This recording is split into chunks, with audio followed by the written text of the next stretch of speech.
হয় ৰাজীৱ চক যেহেতু অহা 21 ডিচেম্বৰত যেহেতু নামৰূপলৈ প্ৰধানমন্ত্ৰী আহিব আৰু প্ৰধানমন্ত্ৰী নামৰূপৰ যিডোখৰ স্থানলৈ আহিব সেয়া হৈছে সাবজান চাৰিআলি তৰাণী পথাৰ আৰু যেহেতু আপুনি কৈছে যে বহুত প্ৰত্যাশিত নামৰূপ সাৰ কাৰখানাৰ এটা ইউৰিয়াৰ এটা বিশেষ প্লাণ্টৰ নৱনিৰ্মিত যি প্লাণ্টৰ যি আধাৰশিলা স্থাপন কৰিব 12,000 কোটি টকীয়া যি আধাৰশিলা যাৰ বাবে আচলতে সমগ্ৰ নামৰূপবাসীয়ে এতিয়া এই গোটেই কথাটোক লৈ যথেষ্ট উৎফুল্লিত হৈ আছে বহু দিনৰ তেওঁলোকৰ এয়া প্ৰত্যাশা আছে আৰু সেয়া এতিয়া বাস্তৱত হ'বলৈ গৈ আছে আৰু যি স্থানত প্ৰধানমন্ত্ৰীয়ে এই আধাৰশিলা স্থাপন কৰি ইয়াত জনসভাত তেওঁ অংশগ্ৰহণ কৰিব সেই স্থানতে মই আছোঁ আৰু ইয়াত দেখা পোৱা গৈছে প্ৰস্তুতি তুংগত যেহেতু হাতত বেছি দিন নাই গতিকে যুদ্ধকালীন গতিৰ ইয়াত দিনে ৰাতি ইয়াত প্ৰস্তুতি চলিছে প্ৰথমতে সঞ্জীৱে সোঁহাতে দেখুৱাইছে এই সোঁহাতে প্ৰায় 40 বিঘা মাটি আগৰি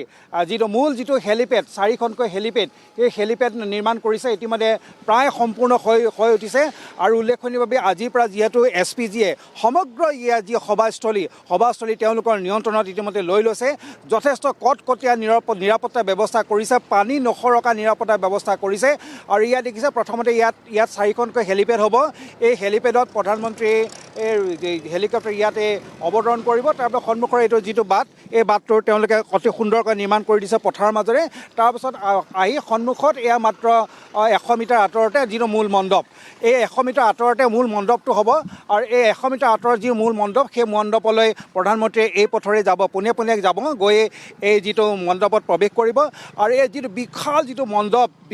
মণ্ডপ ইয়াত নিৰ্মাণ কৰা হৈছে প্ৰায় 2 লাখ মানুহ ইয়াত যিহেতু সমাগম হোৱাৰ সম্ভাৱনা আছে আৰু ইয়াতে মূল যিখন সভা সেই মূল সভাখন অনুষ্ঠিত হ'ব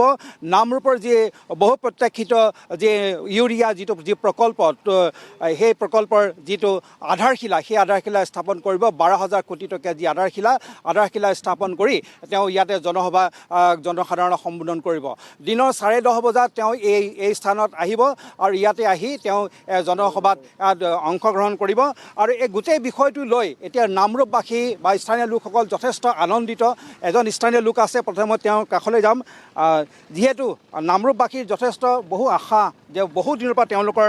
আন্দোলন হৈ আছিল দাবী হৈ আছিল বছৰ ধৰি যে সাৰ কাৰখানাটো পুনৰুজ্জীৱিত কৰিব লাগে নতুন গোট এটা স্থাপন কৰিব লাগে অৱশেষত সেই দিন আহিল স্থানীয় লোক হিচাপে আপোনালোকৰ কেনে লাগিছে এতিয়া গোটেই খবৰটো পাই সঁচা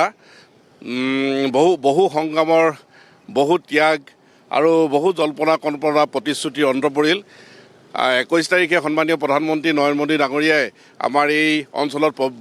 পদাৰ্পণ কৰিব হাতত লৈ আহিব তেখেতে বহু প্ৰত্যাশিত এক